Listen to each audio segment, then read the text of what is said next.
இயற்கையோட சார்ந்த நிலாவின் அழகை பார்த்து மனம் திரும்பிய ஒரு திருடனோட கதையை பத்தி தாங்க நாம இப்ப பார்க்க போறோம். வாங்க கதைக்குள்ள போகலாமா?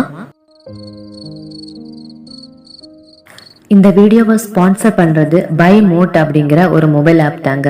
நீங்க உங்க மொபைல்ல பை மோட் ஆப்பை டவுன்லோட் பண்ணிக்கோங்க. டவுன்லோட் பண்ணிக்கிட்டு நீங்க போய் சர்ச் பண்ணீங்கன்னா கண்டிப்பா உங்களுக்கு யூஸ்ஃபுல்லான ப்ராடக்ட்ஸை நீங்க வாங்கிக்கலாம். ஒரு ஆத்தங்கரையை ஒட்டி அமைந்திருக்கக்கூடிய ஒரு அமைதியான கிராமத்துல மீலிங் அப்படிங்கிற புத்திசாலி பெண்மணி வாழ்ந்து வந்தாங்க. அவளுடைய மென்மையான இயல்பும் சின்ன சின்ன விஷயங்கள்ல சந்தோஷத்தை காணக்கூடிய அவளுடைய குணமும் அந்த ஊர்ல இருக்கக்கூடிய மக்களுக்கு ரொம்பவே பிடிச்சிருந்து. மீலிங் ஒரு சிறிய குடிசையில தான் வாழ்ந்து வந்தா. அவள் தனது வீட்டை சுற்றி இருக்கக்கூடிய பசுமையான தோட்டத்தை அக்கறையா கவனித்து வந்தா. அவள் தனது அறிவை மற்றவங்களுக்கும் பகிர்ந்து கொடுக்கறதுல எப்போதுமே தயாராக இருந்தா. அவளுடைய நல்ல குணத்துக்காகவே மக்கள் அடிக்கடி அவளை தேடி வந்தாங்க.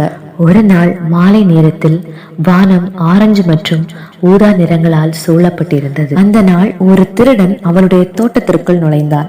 அவளுடைய ஞானத்தை பற்றி கேள்விப்பட்ட அவன் அவளிடம் மதிப்புமிக்க பொக்கிஷங்கள் இருக்க வேண்டும் என்று நம்பினான். அவன் பொக்கிஷம் கிடைக்குமா என்று தோட்டத்தை சுற்றினான். ஆனால் எதுவும் கிடைக்கவில்லை. ஆனால் இயற்கையின் அழகும் ஆற்றின் இனிமையான மெலிசையும் ஊடுருவும் நேரத்தில் அந்த திருடன் மறைந்திருந்ததை பார்த்த அவள் அமைதியாக அவனை நெருங்கினாள். அந்த திருடன் அவளை பார்த்ததும் மாட்டி விடுவோம் என்று பயந்தான். ஆனால் மீலிங் சிரித்துக்கொண்டே நல்வரவு நண்பரே என்று திருடனிடம் கூறினார். நீங்கள் விலை மதிப்பற்ற ஒன்றை தேடி வந்திருப்பதாக தெரிகிறது. துரதிர்ஷ்டவசமாக உங்களுக்கு வழங்க என்னிடம் பொருள் செல்வம் இல்லை. இருந்தாலும் மதிப்புமிக்க வேறு ஒன்று என்னிடம் உள்ளது என்று மீலிங் கூறினாள். திருடன் சற்று குழம்பினான். ஆனாலும் ஆர்வமாகவும் இருந்தான். திருடன் அவளிடம் நீங்கள் என்ன சொல்கிறீர்கள் என்று கேட்டான். உடனே மீலிங் மெதுவாக வானத்தை பார்த்தாள். அங்கு சந்திரன் உதித்திருந்தான். அவள் கூறினாள், உலகம் முழுவதும் ஒரு மென்மையான ஒளி வீசுகிறது.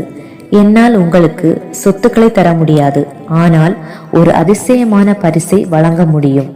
அதுதான் இந்த நிலவொளியின் இரவு அழகு. அந்த திருடன் அவளை பார்த்தான். அவளுடைய வார்த்தை அவனின் இதயத்தை தொட்டது. நீ எப்படி எனக்கு சந்திரனை தர முடியும் என்று திருடன் குழப்பத்துடன் கேட்டான். அவள் ரகசியத்தை பகிர்ந்து கொள்வது போல் மெதுவாக சிரித்தாள். கண்களை மூடி சுதந்திரமாக மூச்சுவிட கூறினாள். அவள் சொன்னபடியே திருடன் கண்களை மூடிக்கொண்டான். அப்போது அவன் அமைதியை உணர்ந்தான். அவன் கண்களை திறந்தபோது நிலவை கண்டான்.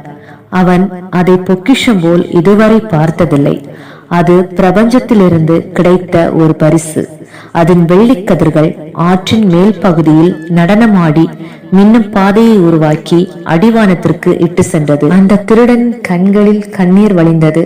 அந்த திருடன் தனது குரலில் நன்றி என்று கூறினார். நீங்கள் வரவேற்கப்படுவீர்கள் என்று அன்பான புன்னகையுடன் பதிலளித்தாள் மீலிங். உடனே அந்த திருடன் அங்கிருந்து சென்று விட்டான். திருடப்பட்ட பொருட்களுடன் அல்ல, ஆச்சரியம் நிறைந்த இதயத்துடன். அன்றிலிருந்து தினமும் அவன் தன்னை சுற்றியுள்ள உலகின் செழுமையான அழகை ரசித்து கொண்டு நல்ல பாதையை வாழ்வில் தேர்ந்தெடுக்கிறான். அட, என்னதாங்க இத கதை மூலம் சொல்ல வரீங்க அப்படின்னு கேக்குறீங்களா? சொல்றேன் கேளுங்க. உங்க வாழ்வில் உள்ள அமைதி, தன்னலமற்ற தன்மை, அது மட்டும் இல்லாம அர்த்தமுள்ள பரிசுகளை யாராலையும் திருடவும் வாங்கவும் முடியாதுங்க. அதை நீங்க எவ்வளவு அதிகமா மற்றவங்களுக்கு கொடுக்கறீங்களோ அவ்வளவு அதிகமா உங்களுக்கு அது மறுபடியும் கிடைக்கும். உங்களை சுற்றியுள்ள அழகை பாராட்டுங்க மற்றும் மற்றவர்களிடமும் கருணையும் காட்டுங்க. தேங்க்ஸ் ஃபார் வாட்சிங்.